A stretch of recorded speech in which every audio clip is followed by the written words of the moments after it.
So, Justice Chandrachud, let me come to some of the challenges you may have faced, and let me start with the Ayodhya judgment. It was a unanimous verdict. To this day, we do not know who authored that judgment. Why was there so much of control in trying to put out who did author it? There were 5 judges who were giving their verdict. Why did it not? Why did you not deem it fit for bringing out into the open, considering you are a votary of transparency, to give out who authored that judgment? Well, at the outset, I must clarify that the judgment was signed by all the 5 judges. It's not that the judgment has not been signed by all the 5 judges, because a judgment, to be a judgment, has to be signed by every member of the bench. But having said that, we decided when we were in conference not to ascribe authorship to the judgment. And the reason why we did that was this. This was a dispute which had really threatened to tear apart the social fabric and had a whole history of conflict and bloodshed over several hundred years. We were 5 of us: Chief Justice Gogoi, Justice Bobde, who went on to become Chief Justice of India, myself, Justice Ashok Bhushan, and Justice Abdul Nazir.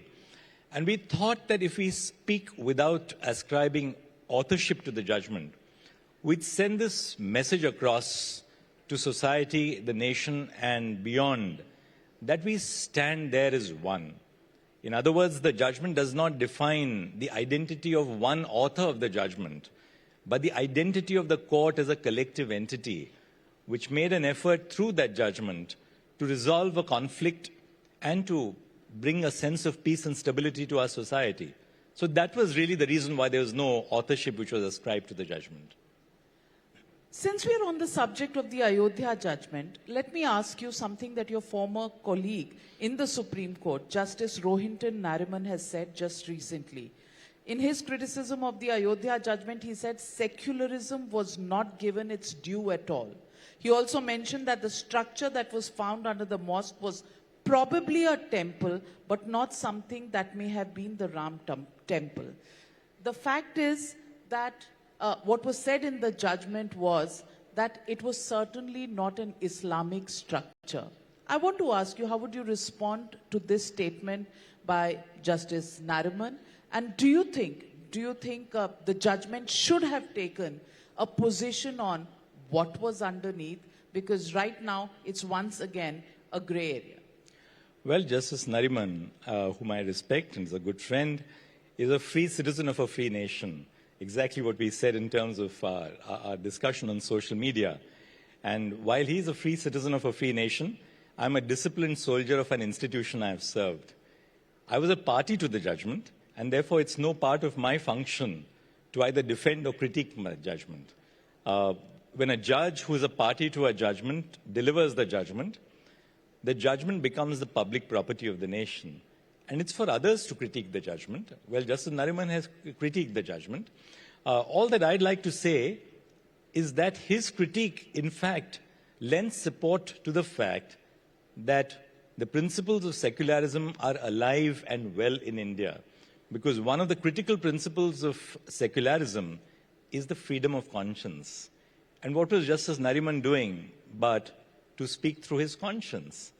And the fact that you have in our society people who give vent to these opinions is itself a reminder that secularism is well and alive in our country, and I genuinely believe that.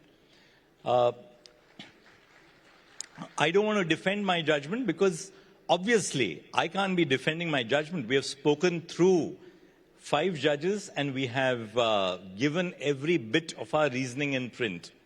And therefore, each of us judges forming a part of the judgment, for all of us, it's a collective act of decision-making, and we stand by the words in print that defined our reasons in that case.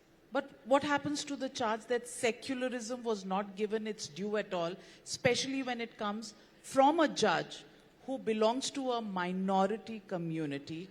Well, that's a perception, and there would be other perceptions across the spectrum. And that's why you have a situation where courts decide on issues of the moment. They decide on issues which confront the nation. Citizens are entitled to comment, to critique, to discuss. That's part of the dialogical process in a democracy. That's one perspective which Justice Nariman has, and I'm sure everyone respects the perspective. But surely, that perspective does not reflect a monopoly of truth. The final word is the word of the Supreme Court. Well said, and I hope that settles the debate. But I also ask you this question because many observers at the time of the judgment, including legal experts, said that judgment was a setback to evidence-based law. How do you respond to that criticism? It went more on faith than facts. I suspect that people who have criticized the judgment on that ground have not read the 1,000-plus page judgment. A lot of people who talk about judgments without reading any page of the judgment. If you look at the judgment, which is over 1,000 pages, you will find that there is a detailed elaboration of evidence in the judgment. Now, someone may disagree with that evaluation, as I said, but to say that there has been no evaluation of the evidence would be factually incorrect.